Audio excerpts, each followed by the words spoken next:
ये कहानी है लक्ष्मी की, जो सेठ बलदेव सहानी के घर की लक्ष्मी थी। लक्ष्मी के 3 भाई थे, जो गांव के साहूकार थे। तीनों के तीनों हट्टे कट्टे और तंदुरुस्त थे, और लक्ष्मी अपने तीनों भाइयों की जान थी।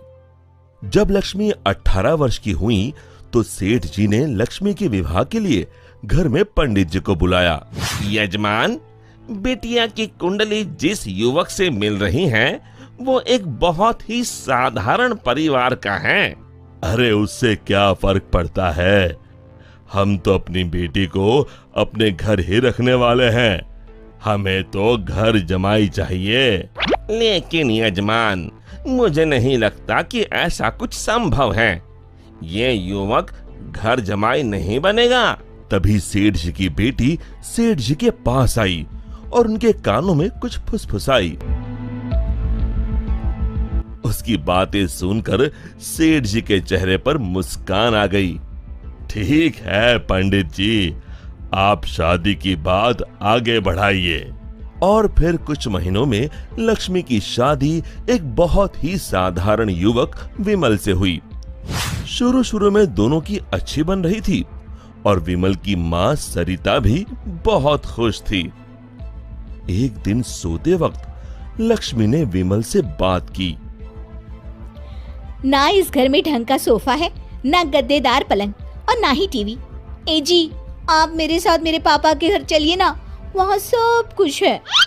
नहीं लक्ष्मी, अब यही तुम्हारा घर है, तुम्हें इसी घर में रहने की आदत डालनी होगी।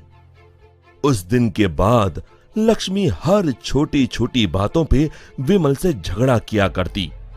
उनके बीच बात इतनी बिगड़ गई कि अब लक्ष्मी कभी बेलन तो कभी बर्तन फेंक फेंक कर विमल को मारती।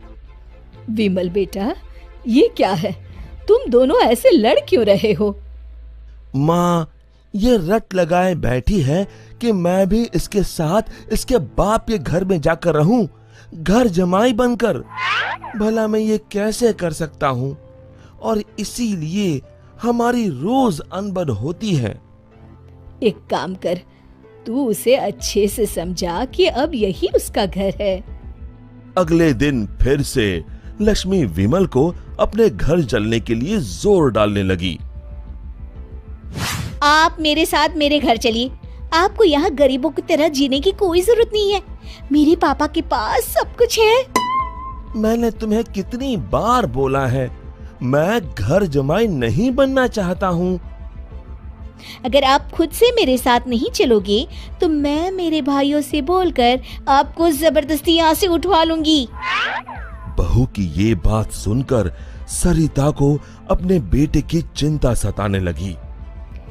इसके तीनों भाई तो इतने शक्तिशाली है, मेरे बेटे का क्या हाल होगा।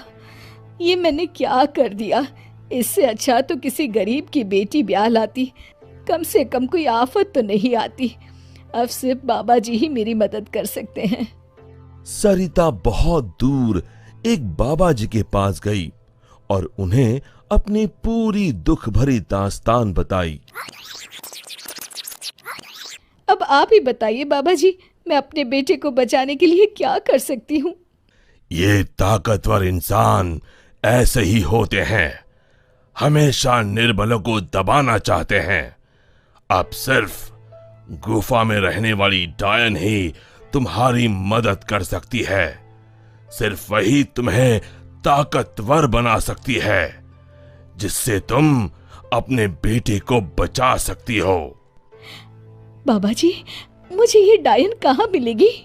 वो उत्तरी दिशा में मिलेगी, लेकिन उससे मिलने से तुम्हारे प्राण भी संकट में आ सकते हैं। अपने बेटी की जान बचाने के लिए मैं कुछ भी कर सकती हूँ। सरिता उत्तरी दिशा में निकल पड़ी और गुफा तक पहुंचते पहुंचते उसे रात हो गई। कोई है यहाँ?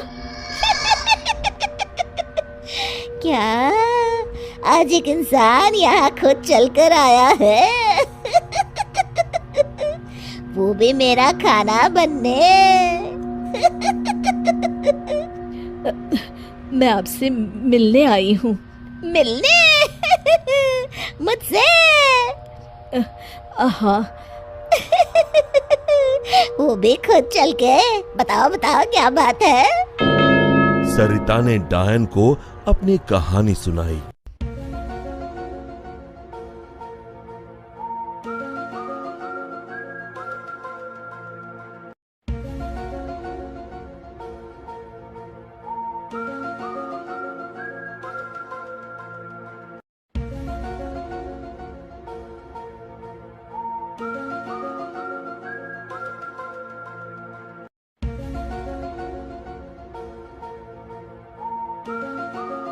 उपाय तो है लेकिन बहुत कठिन है। मैं अपने बेटे को बचाने के लिए कुछ भी कर लूंगी। तुम्हें मेरा श्राप अपने ऊपर लेना होगा, जिससे मेरी सारी शक्तियाँ तुम में आ जाएंगी। तब मैं आजाद हो जाऊंगी और तुम डायन बनके यहीं गुफा में रहोगी और ना ही सूरज की रोशनी में निकल सकोगी बाहर, क्योंकि डायन की शक्तियाँ सिर्फ रात को ही काम करती हैं। क्या तुम्हें ये मंजूर है? विमल को बचाने के लिए अगर मुझे डायन भी बनना पड़े तो मंजूर है। डायन ने कुछ जादू किया और डायन की सारी शक्तियां सरिता में चली गईं और अब डायन आजाद होकर एक औरत बन गई और सरिता डायन बन गई। यहां पूरा दिन हो गया था। विमल ने गांव में जाकर मां को ढूंढा, लेकिन मां कहीं नहीं मिली। रात को वो घर पहुंचा तभी लक्ष्मी उस पर बरस गई। ये सब सरिता अपनी शक्तियों से देख रही थी और उसी समय सरिता डायन के रूप में वहां पहुंची।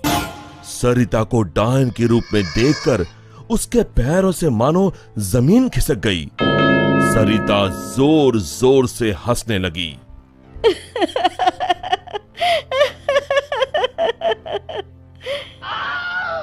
आलतू जलाल तू आई बला को टाल तू, आलतू जलाल तू आई बला को टाल तू, आलतू जलाल तू आई बला को टाल तू, आलतू जलाल तू आई बला को टाल तू, आलतू जलाल तू आई बला को टाल तू। जैसे तैसे रात को लक्ष्मी सो गई और सुबह होते ही अभी अपने भाइयों को बताती हूँ कि आपने मुझे बेलन से मारा। लक्ष्मी दरवाजे से पांव बाहर डाल ही रही थी कि सरिता ने अपने हाथ लंबे कर कर लक्ष्मी के पांव पकड़ लिए। अब तुम इस चौखट के बाहर बिल्कुल नहीं जाओगी। एक बार फिर से लक्ष्मी बेहोश हो गई। अब जब भी लक्ष्मी कुछ बेतुका करने जाती थी, सरिता बीच में आकर अपने बेटे को बचा लेती और बेचारी लक्ष्मी डायन से डरकर घर के कोने में दुबक कर बैठी रहती। आलतू जलाल तू आई बला को टाल तू, आलतू जलाल तू आई बला को टाल तू, आलतू जलाल तू आई बला को टाल तू। विमल दिन रात अपनी माँ को याद करके रोता। तू कहाँ है माँ?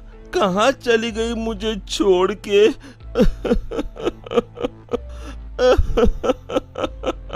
बेटा विमल, मैं यही हूँ तेरे पास, लेकिन इस डायन के रूप में। ये सब सुन विमल बहुत डर जाता है। डर मत बेटा, बस मुझसे तेरा दुख नहीं देखा जा रहा था, इसलिए मुझे ये सब करना पड़ा। ये सब पीछे खड़ी लक्ष्मी सुन रही थी। तभी सरिता ने उसे अपनी शक्तियों से दीवार पर लटका दिया। जा रही हूँ, मगर एक बात समझ ले, मेरे बेटे को परेशान करने की भी तूने या तेरे घर वालों ने सोची तो मैं यहाँ फिर आ जाऊंगी। जी जी जी माँ जी।